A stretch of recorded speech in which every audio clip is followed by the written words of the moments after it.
ఒక మంచి స్థాయిలో ఒక డిగ్రీ కాలేజ్ ప్రిన్సిపల్గా నేను 20 years వర్క్ చేశాను. నేను కొత్తగా మా ఫ్రెండ్స్ కలిసి ఒక స్కూల్ అండ్ కాలేజీ పెట్టగలిగామంటే అది కేవలం దేనివల్ల సాధ్యమైంది అనుకున్నారు? దేనివల్ల డబ్బులు ఉంటే పెట్టేయగలుగుతామా? కోట్ల రూపాయలు ఉన్న వాళ్ళు ఉన్నారు. దేనివల్ల సాధ్యం చెప్పండి అమ్మా? చదువు వల్ల మాత్రమే సాధ్యం. ఒక 1000 కోట్లు ఇస్తే ప్రిన్సిపల్ అయిపోతారా? ఇప్పుడు హెచ్ఎం గారిని తీసేసి ఒక 200 కోట్లు ఇస్తే అంబానీ ప్రిన్సిపల్ అవుతాడా? అంబానీ అవుతాడు తప్ప ఈ స్కూల్ ప్రిన్సిపల్ అవ్వలేరు, హెచ్ఎం అవ్వలేరు. దానికి కారణం ఏంటంటే చదువు.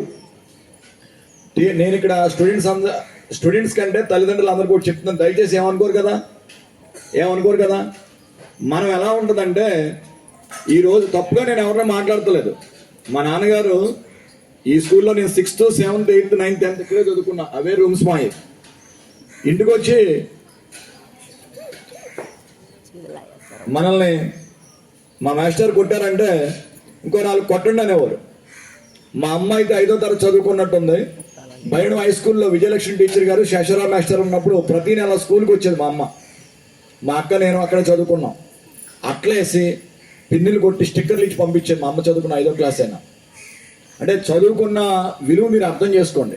ఇవాళ మనకి ఎలా అయిపోయిందంటే ఒక సీరియల్స్ చూసాం, ఫోన్లు చూసాం, ఈ బజార్లో ఉన్న వ్యవహారాలన్నీ మనకే కావాలి. మన ఇంట్లో మన పాప ఏం చదువుతుంది, మన అబ్బాయి ఏం చదువుతున్నాడు అని ఏ రోజన్నా మనం ఆత్మగా ఆలోచించుకున్నామా? మీరు చెప్పండి అమ్మా, ఒకసారి ఆలోచించాం. ఈ బజార్లో ఏం జరిగింది, పక్క బజార్లో ఏం జరిగింది అంటే నేను తప్పుగా ఎవరిని మాట్లాడతలేదు. మన ఆలోచన దాని వల్ల ఉంటుంది.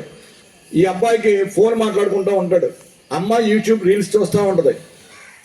అరే ఒక్కరోజు మనం పొలం వెళ్ళి మొక్కను చాలా జాగ్రత్తగా చూసుకుంటేనే కదా. దానికి పురుగు పడితే ఎన్నే ముందేదో కొడతా ఉంటాం, కలుపు పడితే కలుపు తీస్తాం. మరి మన ఇంట్లో మీ అబ్బాయో మీ అమ్మాయో లేదా నాకు కూతురు ఉంది, నా కూతురు